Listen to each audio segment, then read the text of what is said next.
Good morning. Today we're going to be talking about the neshama, the soul. You know, we all have one, although it seems to hide from us, but that's very important topic to know, because in essence, our body lives for 60, 70 years, but the soul lives on forever. And so it's important to get to know a little bit more about our neshama, since that's the essence of who and what we really are. Now, when talking about the neshama, the rabbis explained to us that the neshama actually has 5 names. We say neshama, which translates loosely into soul, but really the soul has 5 parts and 5 names. These names represent the different levels of the soul. We will start from below, from the lower levels, and work our way up. The first name is nefesh. Now, the nefesh itself, what's unique about it is it's connected more to the physical part of the person. The next level is ruach. Ruach means wind or spirit. That's the next level, and that is connected. When we explain it, there'll be one manner of explanation where it's connected with the idea of the dibor of a person, the speech of a person. The next level up, the third level, is called neshama, which is again the name we call to the entire neshama in general, but that's the specific level. That third level is neshama, and the word neshama is related to the word neshima, which means breath. And the fourth level is called chaya, which translates into the idea of life. And the highest level is yechida, which yechida is rooted in the word one. It's unique, and it's the idea of one. Yachid is only. So those are the 5 names of the soul.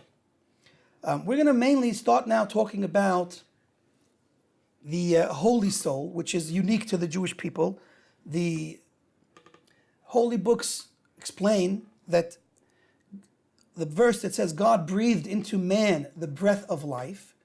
So this is referring to the breath of life is the soul.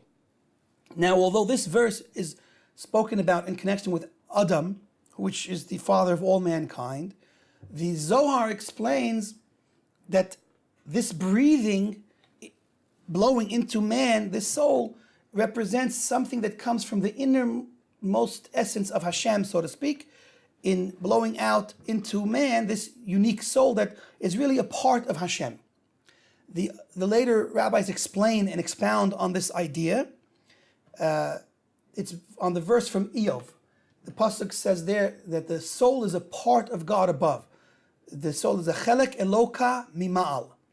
And on that they explain this referring specifically to the divine soul, the holy soul within the nation of Israel. Let's explain a little bit about where this soul really comes from. As we said, it was originally blown into the body of Adam, and Adam HaRishon represents this holy soul with all of these parts, which has an intrinsic connection to Hashem and is actually a part of Hashem, so to speak.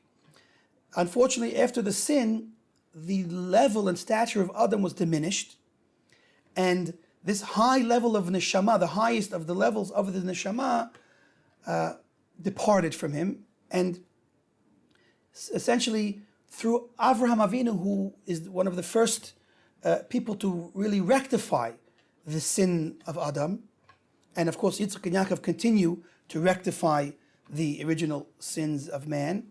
So the holy soul comes back through them, the forefathers of the Jewish people, Avraham, Yitzchak, and Yaakov, and becomes the inheritance of all of Klal Yisrael. All of the sons and children of Israel, meaning the 12 Shvatim, and their children, all receive this type of neshama. We're explained that there's 600,000 root souls in these holy souls, and they have offshoots as well. And that's the chelek eloka in every single Jew. There's a pasuk that this is connected to. It says that chelek Hashem amo, chevel nahalato, that the Jewish people, God's people, amo means his people, are a chelek.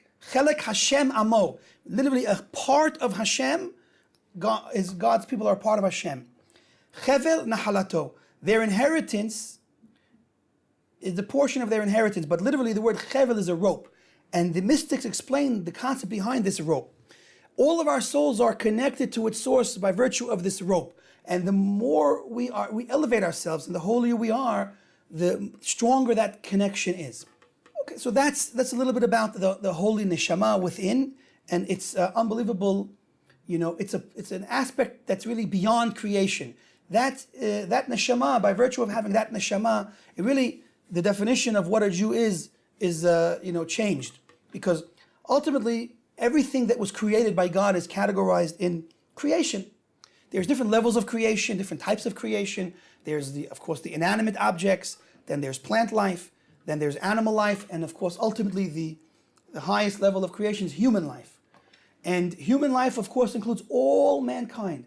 That level of creation, when we just refer to the human aspect, is all mankind. All mankind was given the power of speech and intellect, and all mankind, has an opportunity to use that intellect for positive things, using the speech for positive things. We are put in this world to build, and all of mankind has a portion in this opportunity to be part of this building process. The nations of the world, the 70 nations of the world, were given the 7 mitzvot that are from the children of Noah, and all of them have that chelek if they would accept it. Unfortunately, the Gemara mentions how the nations of the world rejected this chelek, but of course, ultimately we know with Mashiach's coming, the world will recognize its true purpose and accept it one day. And all the nations will serve God as one. But these 7 mitzvot, let's analyze. The word mitzvah means connection. And so all of mankind, if doing its proper role in the world, has an opportunity to connect with Hashem. And so the souls of the nations of the world have their purpose and their portion, and through their good deeds and accepting the truth of the Torah and their purpose, the 7 mitzvot b'nei Noach, they can be categorized as one of the pious of among the nations, and also have a portion in the world to come through their good deeds.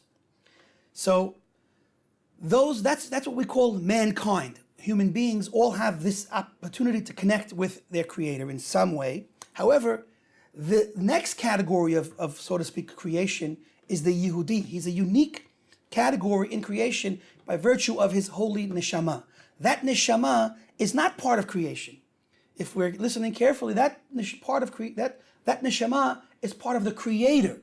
And in that, man the Yehudi, the nation of Israel, become that category of creation that is on the one hand part of creation, but on the other part of and connected to the Creator. And that gives us our unique status in this world as a nation, a unique nation. Am levadad. We dwell by ourselves, and we are an am echad ba'aretz. We are a unique nation in the land. And it's by virtue of that neshama that we have our ultimate power that we have. The Jew has a power to access that neshama and to accomplish unbelievable things in the world. There's a verse that says something very shocking. It's misunderstood. It's hard to understand, actually. The verse says that because God is holy, we should be holy. And of course, the commentators ask the question, God is creator. So if the Creator is holy, so what's the logical conclusion that because the Creator is holy, that his creation should be holy?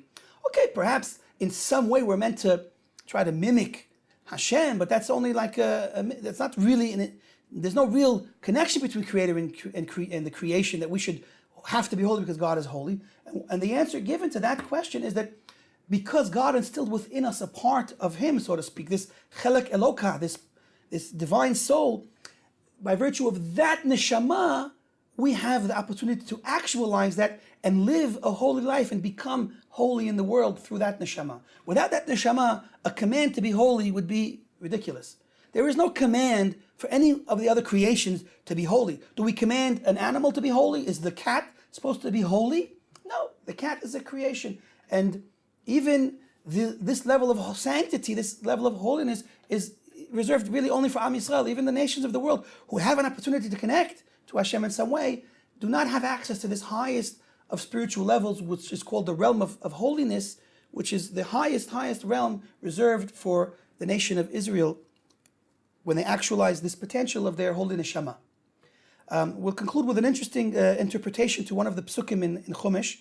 The Ben Ish Chai, one of the great Sephardi Kabbalists and Jewish leaders, explains that when Rivka was leaving her town, where of course her brother Lavan and her mother were there, and she was going off to marry into Yitzchak and to become part of the family of Avraham. So her brother and mother are there, and they give her a blessing. And they say, you will become thousands and a myriad of thousands. And the Ben Ish Chai explains, Al Pi Kabbalah, what that means. And essentially, they understood the depth of the neshama, and were telling her that we are of the nations of the world, and we don't have that holy neshama.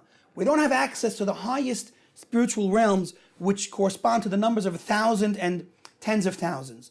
We have access to the lower levels. But you are now joining the nation of Israel, of course, before it was going to be eventually become Israel, but you are joining Avraham and Yitzchak, who have this holy neshama, and part of that is accepting the Torah and the way of the Jewish people. And by virtue of that, you are going to have access to this highest of spiritual levels, this level of Chaya and Yechidah, the Olam of Atzilut, and the Olam, which is the highest of levels and even above Atzilut. And because of that, you have a unique thing that we don't have. And that blessing that they gave her, hinted into it, the depth of that blessing is acknowledging this truth. Now, today things are concealed and it's hard to see the reality in front of us. We all look the same. And the idea that we have this uniqueness about us that we have to actualize is not an idea of putting anybody down or putting anybody up. It's a person has to realize who and what he is. God created mankind and all of the world, and each creation has its purpose. There's a midrash that explains that about even talking about the frog and how beautifully it praises Hashem. So every creature has its purpose, and our purpose is not to deny chas v'shalom our uniqueness, but to actualize it and bring it in the truest of senses. And it's not about being better or worse than anybody, but it's about doing what we're here to do.